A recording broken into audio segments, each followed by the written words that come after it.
अब आते हैं कुछ बेसिक कंसेप्ट है जो 2 मार्क्स का आपका क्वेश्चन भी आ सकता है इन पे। प्रोबेबिलिटी में हमें कुछ बेसिक कंसेप्ट का पता होना चाहिए, तभी हम आगे क्वेश्चन पढ़ते हैं। फर्स्ट कंसेप्ट हमारा ये है कि हमें डाइस का पता होना चाहिए। डाइस आपने देखी होगी, 6 साइड होती है उसकी, 6 साइड होती है, और लूडो में, सांप सीढ़ी वगैरह में यूज करते हैं हम इसको। इस पर क्या होता है, 1 से 6 नंबर्स तक होते हैं। सेकंड कंसेप्ट हमें पता होना चाहिए कार्ड्स। कार्ड्स के बारे में बहुत सारे क्वेश्चन आते हैं, और कार्ड्स की पूरी जानकारी अगर हमें नहीं है तो हम वो क्वेश्चन सोल्व नहीं कर पाएंगे, इसलिए कार्ड्स की जानकारी होनी ज़रूरी है। कार्ड्स में 4 तरह के सूट्स होते हैं, 4 तरह के कार्ड होते हैं। Pack of card total 52 card होते हैं एक ताश की गिड्डी में। उसमें से रेड कलर के 26 कार्ड होते हैं और ब्लैक कलर के 26 कार्ड होते हैं। उन रेड कलर्स में से 26 में से हार्ट के 13, डायमंड के 13 होते हैं। ये निशान होता है हार्ट का, डायमंड का, ये इस तरीके का निशान होता है। और ब्लैक कलर में जो होते हैं वो स्पेड के 13 और क्लब के 13 होते हैं।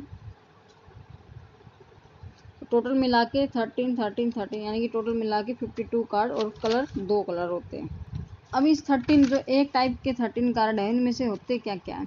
1 से 10 तक तो ये हो गए, 10 ये हो गई।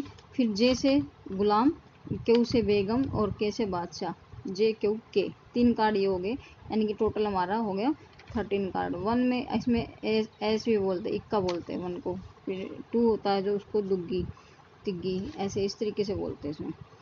फिर है थर्ड कंसेप्ट, बेसिक कंसेप्ट, जिसका हमें पता होना बहुत ज़रूरी है। एक्सपेरिमेंट क्या होता है, कहते हैं ना कि एक्सपेरिमेंट कर रहे हैं हम। तो एक्सपेरिमेंट का मतलब क्या है कि स्टैटिक्स के बारे में जानना। जब हम कोई ट्रायल करते हैं तो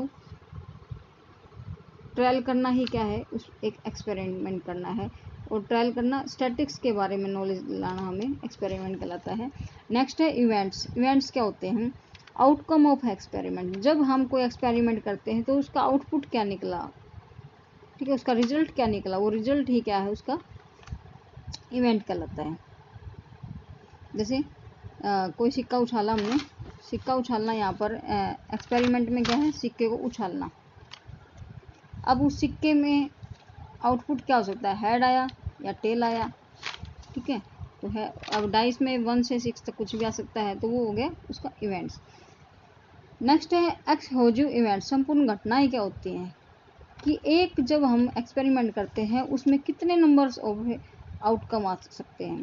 जैसे सिक्का उछाला तो आउटकम कितने होंगे, हेड आएगा या टेल, 2 ही तो आउटकम है ना।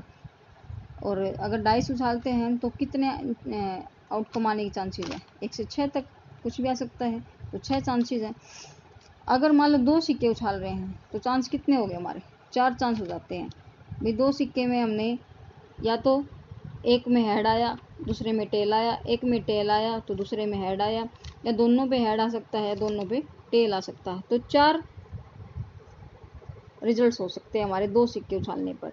इसी तरीके से अगर हम 2 डाइस उछालते हैं तो हमारे 36 चांसेस हो सकते हैं। तो इनको बोलते हैं टोटल एक्सक्लूसिव इवेंट, संपूर्ण घटनाएं कितनी हो सकती हैं। नेक्स्ट है इक्वली लाइकली इवेंट्स। जब हम 2 इवेंट्स के घटित होने के चांस बराबर बराबर होते हैं, जैसे कि हेड या टेल के आने का चांस कितना है, 1.5 दोनों में बराबर बराबर चांस है, तो उसको बोलते हैं इक्वली लाइकली इवेंट्स, कि दोनों घटनाएं बराबर घटित होने के चांसेस हैं। नेक्स्ट है mutually exclusive events. Mutually exclusive events का मतलब क्या है कि 2 घटनाएं एक साथ घटित नहीं हो सकती हैं। 2 इवेंट्स कैन नॉट अक्यर साइमल्टेनियसली। जैसे कि हेड और टेल, मैंने बोला सिक्का उछाला तो हेड टेल, या तो हेड आएगा या टेल आएगा, दोनों एक साथ तो नहीं आ सकते ना। इसी तरीके से डाइस पे या तो 1 से 6 का कोई एक नंबर आएगा, कोई 2 नंबर तो इकट्ठे नहीं आ सकते ना। तो उसको बोलते हैं म्यूचुअली एक्सक्लूसिव इवेंट्स, की एक घटित हो गया तो दूसरा घटित नहीं होगा। नेक्स्ट है कॉम्प्लीमेंट्री इवेंट्स। कॉम्प्लीमेंट्री इवेंट्स का मतलब है कि जब कोई 2 इवेंट्स हैं और वो म्यूचुअली एक्सक्लूसिव भी हैं और एक्सक्लूसिव भी हैं, संपूर्ण घटनाएं भी हैं। जैसे कि डाइस में हम इवन नंबर हैं 2, 4, 6, ठीक है, तो इनका आने का कितने चांसेस हैं, और इसी तरीके ऑड नंबर 1, 3, 5 इनके आने के कितने चांसेस हैं। तो ये दोनों इवेंट म्यूचुअली एक्सक्लूसिव भी हैं, यानी कि भी अगर इवन आ गया तो ऑड नहीं आएगा, ऑड आ गया तो इवन नहीं आएगा। इसी तरीके से इनमें से कोई एक नंबर आ गया तो दूसरा नहीं आएगा। तो ये दोनों ही क्या है, mutually exclusive and exclusive events हैं। नेक्स्ट है simple and compound events. Simple जो इवेंट्स का मतलब क्या है कि एक टाइम में सिर्फ एक ही इवेंट घटित होगा, एक ही रिजल्ट आ सकता है।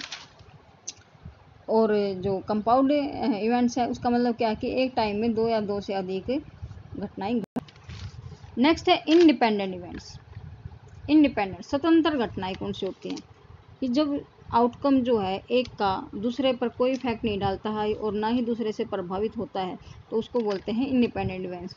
मान लो एक थैले में 10 बॉल हैं, अगर हम 10 में से कोई एक बॉल निकाल ली और उस बॉल को हम आने के चांस कितना होता है 1/10, अगर फिर से उस बॉल को वापस रख दें तो उसके आने के चांस कितने होंगे, फिर से एक नेक्स्ट बॉल निकालने के चांस कितना है 1/10 ही रहेगा, यानी कि रिजल्ट पर कोई इफेक्ट नहीं पड़ा है, उसको बोलते हैं इंडिपेंडेंट इवेंट्स।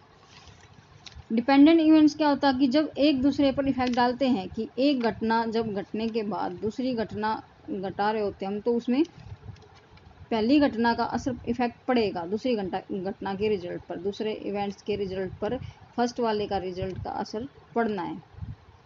तो जैसे कि मान लो अगर हम बॉल निकाल ली है बैग में से और उसको वापस नहीं रखते हम, तो 10 में से एक निकाल ली, तो पहली बॉल निकालने का चांस कितना था 1/10 था।